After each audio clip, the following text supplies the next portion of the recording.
আব্বাকে বলেন এখানে আইসা দাঁড়াই, আব্বা তোমরা একটা ছেলে আইসা বলো যে ব্রাজিল আর্জেন্টিনার খেলোয়াড়ের সাথে আমাদের ধর্মীয় সম্পর্ক কি।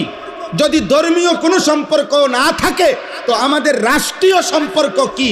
বাংলাদেশের অর্থনীতি, সামাজিক, বাংলাদেশের উন্নতি, প্রগতি, আধুনিকতার জন্য শুধু মাতৃভূমির মায়াও যদি থাকে, একটা নাফরমান বল বেটা এখানে দাঁড়ায়া আর্জেন্টিনার ব্রাজিলের খেলোয়াড়ের সাথে আমাদের বাংলাদেশের উন্নতির কি সম্পর্ক বল।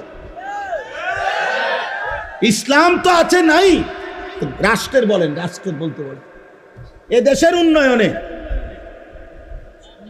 কথা বলেন না, আমাদের সাথে ওদের কি কি লেনদেন বলেন আঙ্কেল,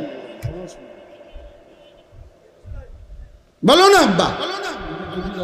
হ্যাঁ, একটা কথার বুঝায় কও যে একটা যুক্তি তো থাকবে। হুজুর, এই ফুটবল বিশ্বকাপে যদি আমরা ব্রাজিল এবং আর্জেন্টিনার পক্ষে ব্যাপক লাফাইতে পারি, বিনিময়ে ওই দেশের লোকেরা যদি আমাদের প্রতি সন্তুষ্ট হয়, তাহলে আমাদের দেশের রেমিটেন্স বেড়ে যাবে, আমাদের দেশের তেল বেড়ে যাবে, আমাদের দেশের উন্নতি বেড়ে যাবে। একটা কিছু তো হবে, সেটা কি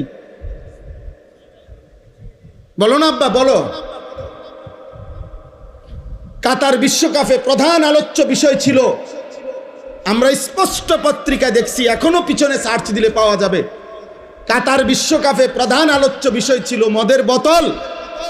কাতার সরকার আইন করছিল স্টেডিয়ামের ভিতরে মদের বোতল সরাসরি খাওয়া যাবে না। এটা নিয়ে সারা বিশ্ব, ইউরোপ তখন বিতর্ক করছিল যে না, এটা স্বাধীনতায় হস্তক্ষেপ।